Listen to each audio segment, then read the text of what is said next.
ভর্তা যে কোনো ভর্তা কিন্তু খেতে ভালো লাগে আমার কাছে, সেজন্য কিন্তু আমার পেজে আমি বিভিন্ন ধরনের ভর্তা বানাই। আসসালামু আলাইকুম, আশা করি পুরো ভিডিওটি দেখবেন। তো আসলে দুপুরবেলা ভর্তা, ডাল ভাত এগুলো খেতে কিন্তু খুব মজা লাগে। আমি এই সিমের ভর্তাটা প্রায় সময় বানাই। আমার কাছে কিন্তু এই সিমের ভর্তাটা খেতে কিন্তু অনেক মজা লাগে, যেহেতু এই সিমের ভর্তাটা একটু মিষ্টি মিষ্টি, তাই সেজন্য এখানে একটু ঝালের পরিমাণটা বেশি দিলে খেতে কিন্তু একটু মজাই লাগে। যাই হোক, আমি কিন্তু এই সিমটা ভালো করে, এখানে কিন্তু আঁশ আছে, আঁশগুলো ফেলে আমি ভালো করে ধুয়ে এখন সিদ্ধ করে নিব। অবশ্যই ঢাকনা দিয়ে সিদ্ধ করে নিব, যেহেতু এটা একটু শক্ত টাইপের সিম। তো এই সিমটা অনেকে চিনে, আমি আর কি বলবো, এটা কিন্তু মৌ সিম বা রাজ সিম। যাই হোক, ঢাকনা দিয়ে সিদ্ধ করে নিলে কিন্তু অনেকটা সিদ্ধ হয়ে যাবে। একদম পানি শুকিয়ে নিয়েছি। এইখানে কিন্তু রসুন আর শুকনা মরিচ টেলে নিয়েছি। অনেকে কিন্তু কাঁচা মরিচ দিয়ে করে, আপনারা করতে পারেন কাঁচা মরিচ দিয়ে।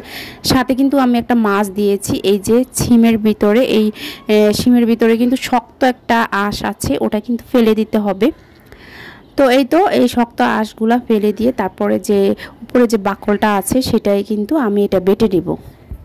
তো এইভাবে এই শিমের ভর্তাটা বানাতে কিন্তু অনেক সহজ, একদম নরম, যেহেতু শিমটা সিদ্ধ করলে নরম হয়ে যায়। তো দেখতে পাচ্ছেন উপরেটা ভিতরেটা অনেক শক্ত, এটা ফেলে দিব। আর চারপাশে আঁশগুলো আছে ওগুলো ফেলে দিয়েছি।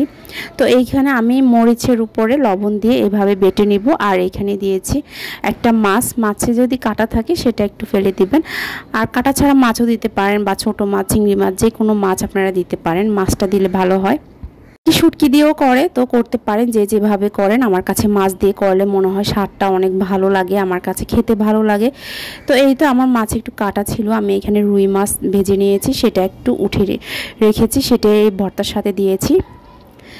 তো যাই হোক, এইভাবে আমি কিন্তু এই মাছটা ভালো করে বেটে নিব। তো লাস্টে কিন্তু আমার ভর্তাটা বাটা শেষ, লাস্টে কিন্তু আমি ধনিয়া পাতা দিয়ে দিয়েছি। আর এখানে পেঁয়াজটা একদম ভালো করে বাটি নয়, আমি এখানে হালকা করে বেটে দিয়েছি। তো অনেকে বলবেন যে ভর্তা আর কি রেসিপি দেন, ভর্তার রেসিপি তো সবাই কম বেশি পারেন। আসলে সবাই ভর্তার রেসিপি সবাই পারে। অনেকে আছে যারা ভাইয়ারা মেছে থাকে, বা অনেকে পারে না। আর সবাই যে পারবে তা তো না। যাই হোক, যারা পারেন তারা তো দেখবেন। তো যাই হোক, এই তো হয়ে গেল। আর এখানে দুপুরবেলা আমি এখানে কই মাছ, আর এখানে আমার ছেলের জন্য আসলে সাথে একটা পাঙ্গাস মাছ দিয়েছি, ও পছন্দ করে, সেটা ভুনা করে নিয়েছি। আর এই তো পাঙ্গাস মাছের ডিম ছিল, সেটা দিয়ে একটু ঝাল ঝাল করে এখানে মাখা মাখা করে ভুনা করে নিয়েছি। এই তো, আর সাথে তো ডাল আছে, ওরা খুব পছন্দ করে। ডালটা আসলে আমাদের রেগুলার প্রতিদিনে থাকে বাসায়।